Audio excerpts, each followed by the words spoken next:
এই যে ভারতে এনআরসি এবং সি এর মাধ্যমে যে বাংলাদেশ থেকে ৭১-এর পর যে পালিয়ে এসছে তার সংখ্যা প্রায় এখানে ৩ কোটি, আর ওখানে ২ কোটি অবস্থান করছে। ২ কোটি তার মানে মৃত্যু যন্ত্রণার সাথে চরম মানে আঘাতের মধ্যে দিয়ে তারা এখন দিন অতিবাদ করছে। তারাই এই ৬ ডিস্ট্রিক্টে আসবে, আর এখান থেকে যারা এই ৩ কোটি ওখানে যাবে, আর ওরা ৮০% থাকবে যে ৮৫% থাকবে। তারা তো বন্যার জলে ভেসে আসেনি ১৯৭১ সালে। ১ কোটি বাংলাদেশ থেকে শরণার্থী আসছে যারা ক্যাম্পে ছিল।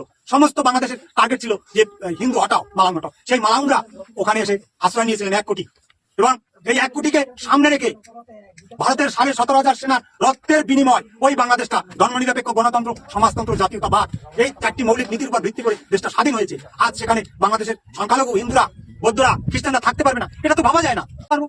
আপনি দেখুন, ইহুদিরা ২৫০০ বছর তারা সারা পৃথিবীতে ভেসে বেরিয়েছে। যেদিন তারা জার্মানিতে ইহুদিদের যেভাবে গণহত্যা করা হয়েছে, তখন তারা ভালো করে উপলব্ধি করেছিল যে আমাদের একটা দেশ থাকা দরকার।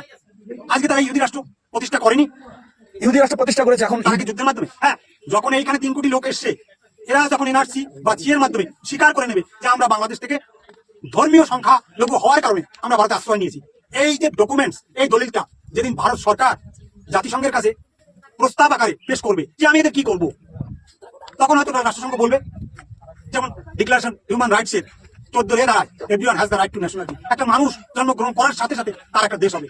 ২৫ এবং ১৫ ধারায় আছে, everyone has the right to seek and to enjoy asylum from persecution. অর্থাৎ কোনো মানুষ অত্যাচারিত হলে তার পার্শ্ববর্তী কোনো রাষ্ট্রে আশ্রয় নিতে পারে। তাই হিন্দুরা ওখানে ওই চরম নির্যাতনের শিকার হয়ে ভারতবর্ষে এসে আশ্রয় নিয়েছে। ভারতবর্ষে তো চিরদিন থাকার জন্য আসেনি।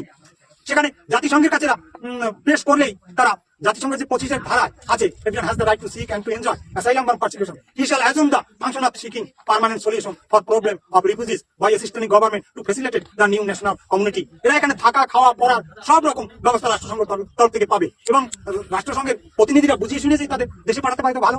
আর যদি না পারে তাহলে সেখান থেকে জমি নিয়ে সংখ্যানুপাতিক সেখানে রাষ্ট্র দখল করে তারা সেখানে যাবে। ১৯৭১ সালে বৃহত্তর পাকিস্তান থেকে ১ কোটি লোক এসেছিল, তারা ক্যাম্পে আশ্রয় নিয়েছিল।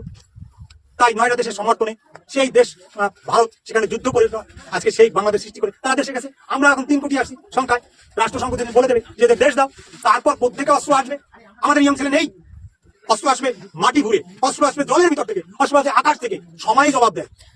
বাঁচতে হলে ভিখারি ভাবে তো বাঁচা যায় না। সারা পৃথিবীতে ইহুদিরা যদি পেতে পারে, তা প্যালেস্টাইন যদি পেতে পারে, আমরা কেন পাবো না? আমরা তো অত্যাচারিত, আমরা তো নিগৃহীত।